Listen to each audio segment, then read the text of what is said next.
좋아요, 구독. 네, 미국 시장 그리고 코인 시장까지 한 방에 정리하는 순서죠. 미장원, 오늘도 에임리치의 김PB 전문가 화면 연결돼 있습니다. 안녕하세요.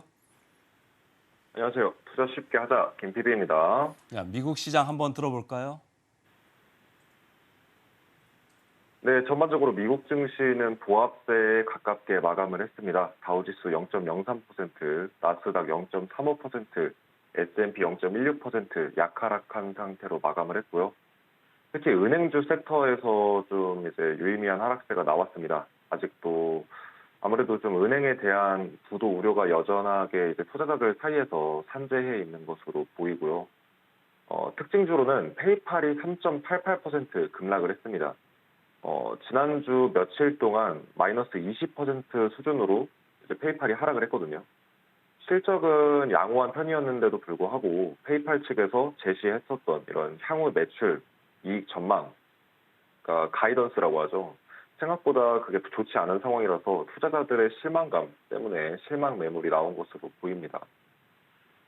그리고 최근 이제 JP모건이 더 이상 은행권에서 부실 은행들을 인수하지 않을 거다 이런 소식이 들려지면서 은행 위기에 대한 불안감이 더 고조되고 있습니다. JP모건은 그간 백기사 역할로 은행 인수에 대해서 적극적인 입장을 취했었거든요. 그러나 이제 최근에 퍼스트 리퍼블릭 인수로 막대한 이익을 봤다 이런 사람들의 의견에 퍼스트 리퍼블릭 인수로 인해서 오히려 다른 부분에 집중도가 떨어지고 있다. 주주들에게 약간의 이익은 될지 모르고 그 금융 시스템에 확실한 도움은 될 거다. 하지만 금전적으로 표면적으로는 이익이 되지만 자신들에게 실질적으로는 이익이 크게 안 된다라는 식으로 이제 발언을 했습니다. 이제 금전적으로 산출했을 때에는 도움이 되는 것처럼 보이지만 이걸 인수하는 과정에서 꽤 많은 인력 그리고 노력이 필요하기 때문에 실질적인 큰 이익은 없다 이런 식으로 해석한 것으로 보이고요. 결국 은행 부도에 대한 불안감이 최근 주가 지수가 좋은 성과를 보여주지 못하고 있는 요인 중에 하나로 작용하고 있는 상황입니다. 제가 볼 때 지금 JP모건, 제이미 다이먼 저렇게 발언하는 것 자체가 상당히 지금 앞으로 그림이 나빠지는 거 아닙니까? 지금 상업용 부동산 시장도 안 좋고 금리도 급하게 떨어질 것 같지 않고 아주 되게 스티키하잖아요. 이렇게 보았을 때 좀 장기화되는 거고 은행 이슈가 좀 더 발전되지 않을까요? 어떻습니까? 맞는 말씀이고요. 지금 이제 은행 위기를 제가 계속해서 여기서 유튜브든 여기 서울경제 케이블이든 계속 말씀드려오고 있는 이유가 결국 은행들이 이제 대출 기준이라고 하죠. 이제 스탠다드라고 하는데 이 대출 기준이 좀 강화될수록 즉 이제 대출자들 입장에선 대출을 받기가 어려워지고 까다로워질수록 이 은행 위기가 더 고조되는 경향이 있는데 지금 계속 이게 현재 진행형인 상황이기 때문에 아무래도 이 JP모건의 발언뿐 아니라 전반적인 다양한 금융 데이터들을 보더라도 은행 위기가 조금 이제 좀 더 우려가 더 커지고 좀 더 우리가 실질적으로 이제 백단의 데이터가 현실로 다가오는 이런 계기가 만들어지지 않을까 싶습니다. 한편 테슬라는 주가가 약간 밀렸어요. 트위터에 새로운 CEO를 지명한다 이런 뉴스까지도 나왔었는데 관련 좀 소식이 있을까요? 네. 테슬라는 이제 2% 정도 하락한 상태로 마감을 했는데요. 테슬라가 중국에서 판매한 차량 110여만 대를 리콜한다고 밝히면서 약세를 보였습니다. 중국 시장 감동총국에서 테슬라 쪽 차량에 다양한 결함이 있다. 그래서 충돌 위험이 높아질 수 있다. 그래서 리콜을 한 거다. 이렇게 좀 이제 주장을 했고요. 작년에도 중국 광둥성에서 테슬라 모델 Y가 급발진하는 사고로 인해서 인명피해가 있었던 것도 이번 리콜 결정에 영향을 끼친 것으로 보입니다. 그리고 테슬라가 이제 작년 12월에도 43만 대가량을 중국 내에서 리콜을 했었거든요. 그래서 전반적으로 차량에 심각한 중대한 결함은 아니지만 운전자의 안전에 충분히 영향을 줄 만한 것들이었기 때문에 이로 인해서 투자자들의 불안감이 좀 주가에 반영된 것으로 보이고요.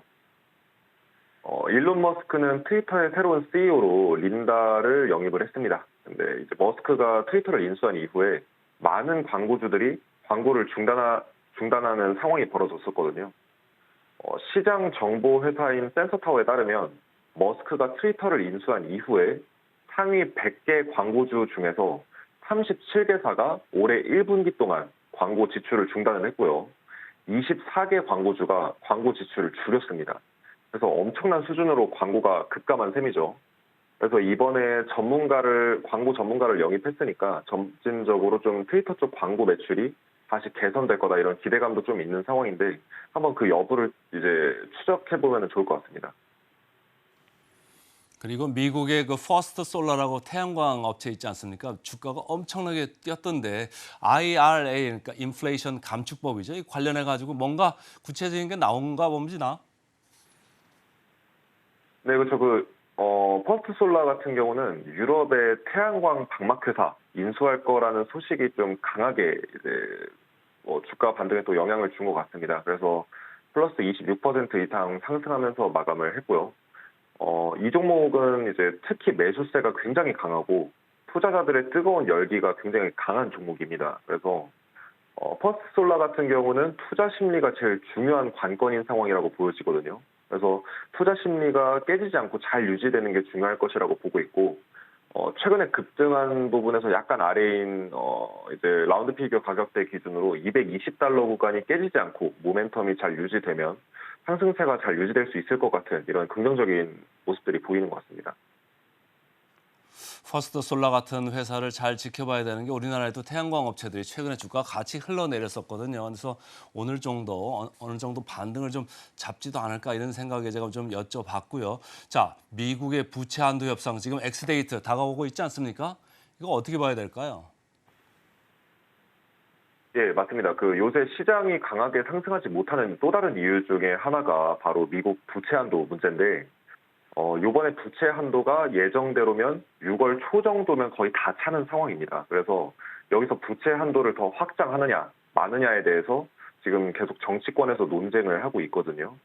확장이 안 되면 당연히 미국은 파산하는 상황이 되고요. JP 모건 고객들에게 설문조사를 한 자료가 있습니다. 여기 화면에 보시면은, 미국 부채 한도 문제가 막판에 잘 해결될 거다라는 의견이 사실 투자자들 사이에서는 지배적인 것 같습니다. 대부분 다들 그렇게 생각하고 있고, 이 부분은 누구도 쉽게 예측할 수 없는 부분이지만, 다들 저를 포함해서 큰 이변이 없다면, 부채 한도 문제는 잘 해결될 거다, 이렇게 보는 것 같습니다. 왜냐면 부채 한도 문제가 해결이 안 되는 순간, 미국은 실질적으로 빚을 못 갚는 채무 불이행 상태에 다다르기 때문이죠. 즉, 이제 파산 상태가 되는 상황이라고 보면 되겠는데, 그렇게 되면 증시뿐 아니라 전 세계 금융시장에 전반적으로 패닉이 이제 올 수밖에 없기 때문에 그런 것 같습니다. 특히 이제 2011년 당시에도 미국 부채 한도 문제가 지금처럼 이슈가 됐었습니다. 근데 당시 오바마 행정부와 공화당이 막판까지 다툼을 벌이다가 이 부채 한도 시한 이틀 전에 긴급하게 이 문제에 대해서 합의를 했는데 당시 미국 3대 신용평가사인 S&P에서 70년 만에 미국 국가 신용등급을 트리플 A에서 더블 A 플러스로 한 단계 강등을 하면서 세계 증시가 폭락하는 일이 있었거든요. 그리고 이제 또 다른 신용평가사인 무디스에 따르면 미국이 이번에 채무 불이행으로 디폴트에 빠지게 되면 미국 국내 총생산이 4% 감소하고 700만 명 이상이 실직을 할 거다. 이런 이제 안 좋은 전망을 내놓았기 때문에 정치권 사람들이 바보가 아닌 이상 이제 미국 쪽에서 당장 이제 급한 불을 끄기 위해서 부채 한도에 관한 합의는 어떻게든 하려고 할 겁니다. 그래서 지금 이 부분으로 미국 정치권에서는 서로 의견이 갈리고 있지만 부채 한도에 대한 합의가 이루어지지 않으면 미국이 파산하는 이런 상황이기 때문에 투자자들이 대부분 다 어떻게든 해결이 될 거다 이렇게 보고 있는 것 같고요. 이번 주 주초 내에 오늘 내일 중으로 부채 한도에 관한 협상이 진전이 있었는지 없었는지 이런 것들이 이제 밝혀질 거기 때문에 확인해 보시면 좋을 것 같습니다.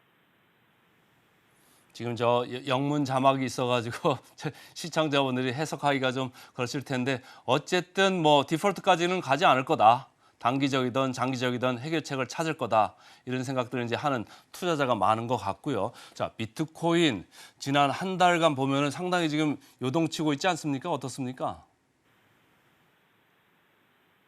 예, 맞습니다. 암호화폐 시장은 전반적으로 24시간, 하루 동안 큰 움직임 없이 하루를 보냈습니다. 보통 이제 비트코인 쪽은 주말에는 변동성이 줄어들거든요. 근데 이제 24시간 국경 없이 거래가 되긴 하지만 시차가 있을 뿐이지 다른 국가들도 주말이 있다 보니까 변동성이 줄어드는 경향이 있습니다. 주로 이제 리플이나 도지코인, 폴리곤 쪽에서 이제 개인 투자자들이 이번에 많이 매수했을 것이라고 추정되는 종목 쪽에서 하락세가 좀 크게 나오면서 개인 투자자들의 이제 암호화폐 투자에 대한 심리가 악화되고 있는 것으로 추정이 되고요. 일론 머스크는 트윗으로 종종 밈코인과 관련한 언급들을 해왔습니다. 그리고 그런 언급이 있을 때마다 밈코인들의 가격이 요동을 치곤 했습니다. 근데 이제 최근에 며칠 전에도 페페코인과 관련된 이미지를 올렸었거든요. 그래서 페페코인이 20% 내외로 반등을 했습니다. 그러니까 마치 이제 뭐라 해야 될까요? 좀 소위 말해서 작전 세력도 아닌데 투기를 유도하는 것처럼 이런 이제 뭔가 좀 사람들이 봤을 때 이해하기 힘들 만한 행동을 하다 보니 좀 적이 많아진 상황이라고 봐야 될 것 같아요. 특히 암호화폐 시장에서는 그렇고요. 뭔가 유망한 좀 상장사의 CEO가 할 만한 행동이라고 보기에는 조금 이제 아이러니한 행동들이 있어서 그런 것 같고요. 전 세계 1위 거래소인 바이낸스 CEO가 있습니다. 창성자오라고 있는데 이 사람도 최근에 이제 일론 머스크 트위터를 언팔로우 하기도 했었습니다. 그래서 최근에 좀 이제 일론 머스크에 대한 여론이 암호화폐 시장 쪽에서 좀 안 좋게 좀 이제 나타나고 있다 이렇게 좀 보입니다.